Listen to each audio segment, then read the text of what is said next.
As sports history fans, we often reminisce about the legends. Willis Reed limping on to the NBA Finals court, Curt Schilling's bloody sock, Kerry Strug's courageous dismount, and so many more. These moments often define sports history. But what about the countless injuries that did not become legends, or careers that were derailed due to inadequate care? That's where this episode's sponsor comes in. Introducing to you, ILP Sports Consultants, your trusted sports injury partner, available 24/7. Brian Maelli at ILP Sports Consultants has over 20 years of experience in the orthopedic and sports medicine industry, and he has worked with athletes across the gamut, from youth to amateurs, professionals, in almost every sport played in the United States of America, accommodating athletes at every stage of their career. This adaptability ensures that ILP services are perfectly tailored to your skill level, no matter where you are in your athletic journey. With ILP, you are in control. Choose the steps that matter most to you. Diagnosis, treatment plan, recovery, or the whole journey. ILP services are tailored to your unique needs. Rushing for care is a common pitfall, leading to future problems. ILP Sports Consultants helps you make the right decisions, ensuring that you receive timely and safe care. And here's a bonus. Brian hosts the Injured List podcast, sharing insights and athlete stories you won't want to miss. Whether you're a concerned parent or grandparent, or an athlete yourself seeking guidance, ILP Sports Consultants is your beacon of hope in sports injury management. Visit ilpsports.com today. That's the letters ilpsports.com. ILP Sports Consultants, where your well-being is the priority and your recovery is the mission. Choose ILP Sports Consultants for a healthier sports journey, helping you get back in the game the smart way.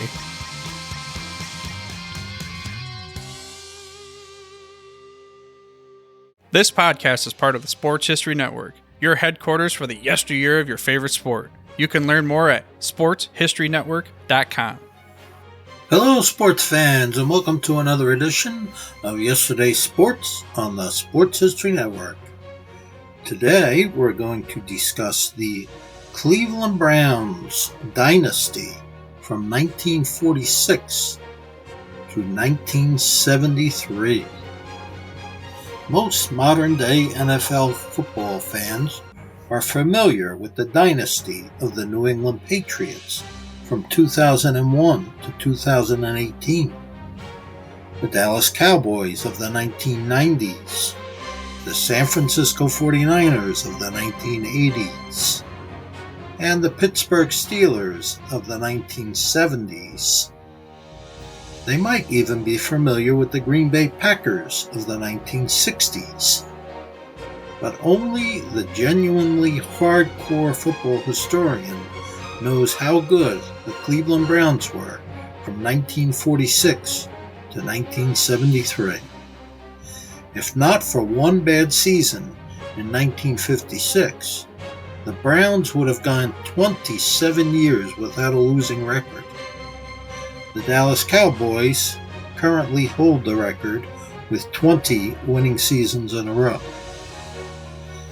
The Browns franchise dates back to 1946, when they played in the All-American Football Conference. During their 4 years of play in that league, they won 52 games, lost only 4, and tied 3 times. In 1948, they had a perfect season, going 15-0. When the Browns joined the NFL in 1950, critics said the team would falter now that they were playing in a superior league. Browns responded by winning all 5 of their preseason games. From there, they destroyed the defending NFL champion Philadelphia Eagles 35-10 in the opening regular season game. The Eagles coach, Greasy Neal, had difficulty giving the Browns proper credit for the victory, stating, "The Browns rely on the pass like a basketball team." Those words would come back to haunt him. The following week, Cleveland beat the Colts 31-0 and finished the regular season with a 10-2 record. On December 3rd, the Browns played the Eagles in a rematch. Remembering the words of Greasy Neal, Paul Brown ordered his players not to throw a single pass. Cleveland had only one first down the entire game and gained a total of just 69 yards. But they won the game 13-7 by playing outstanding defense and forcing 4 Eagles turnovers. The Browns played the New York Giants in the playoff game and won 8-3. On Christmas Eve, the Browns defeated the Los Angeles Rams 30-28 to win the NFL championship. That put an end to the talk of the AAFC being an inferior league. Cleveland went 11-1 in 1951, but they lost the NFL championship game to the Rams 24-17. Quarterback Otto Graham won the NFL MVP and Paul Brown won Coach of the Year. The Browns would return to the NFL championship in 1952 and 1953, but they lost to the Detroit Lions both times. Otto Graham and Paul Brown won NFL MVP and Coach of the Year again in 1953. Cleveland got their revenge against the Lions in 1954 with a resounding 56-10 victory to claim their second NFL title. In 1955, the Browns returned to the championship game for the 6th year, to be the 10th in a row, including their 4 years in the AAFC. They beat the Rams 38-14 for their 3rd NFL title. Otto Graham also won his 3rd NFL MVP. Graham retired during the offseason, and the Browns were not the same team without him. They finished the 1956 season with a disappointing 5-7 record. But they bounced back the following year, reaching the NFL championship game for the 7th time in 8 years. They played Detroit, and the Lions hadn't forgotten the beating the Browns gave them 2 years earlier. Detroit got their revenge with a 59-14 victory. Jim Brown won Rookie of the Year and the NFL MVP. The Browns finished the 1958 season with a 9-3 record, and Jim Brown won the MVP again. But they lost their playoff game to the New York Giants, and their season ended. They had an off year in 1959, finishing 7-5. Over the next 4 years, the team went 33, 18-3, but failed to reach the championship game.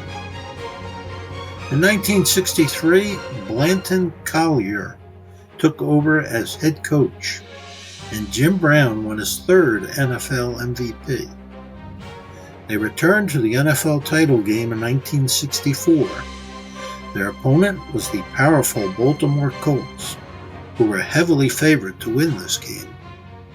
But someone forgot to tell the Browns, who blasted the Colts 27-0 to win their 4th NFL title.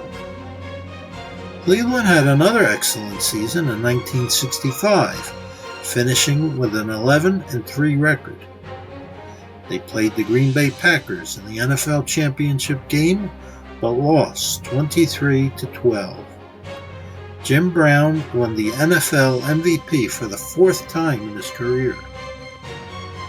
Brown retired before the start of the 1966 season. Losing their best running back in football was a huge loss, but they did have future Hall of Famer Leroy Kelly to take his place. The Browns finished 9-5 in 1966, but it wasn't good enough to qualify for the playoffs. They finished 9-5 again in 1967, and this time it was good enough to reach the playoffs. But they took a terrible beating at the hands of the Dallas Cowboys. The final score was 52-14.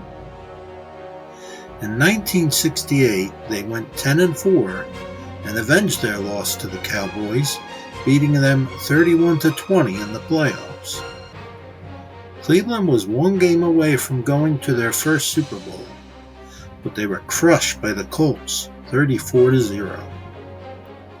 The team went 10-3-1 in 1969 and beat the Cowboys again in the playoffs, this time 38-14.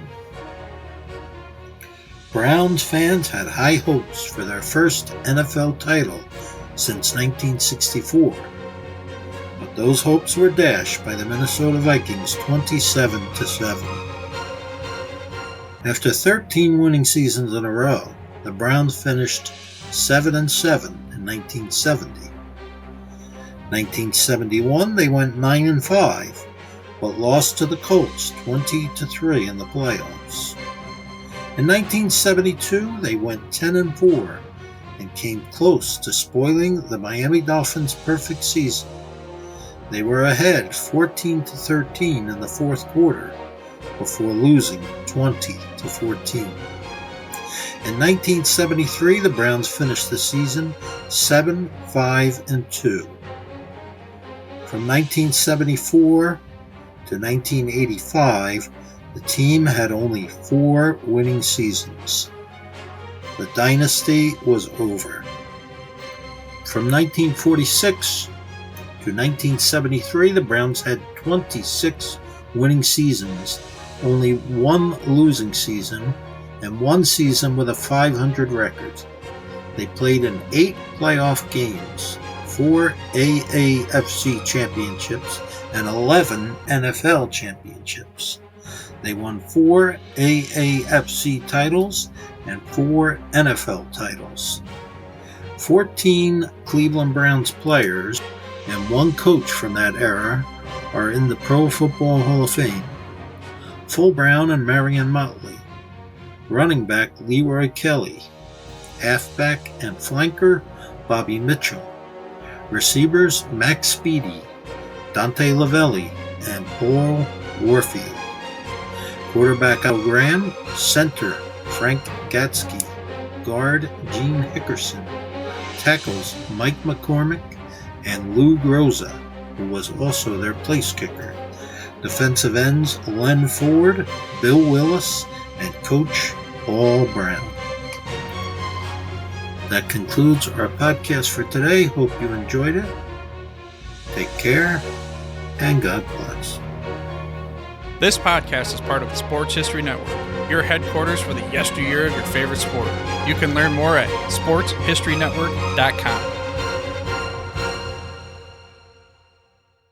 Hey there, sports history fan. This is Arnie Chapman, aka the Football History Dude, and I wanted to thank you for stopping by to listen to another episode here on the Sports History Network.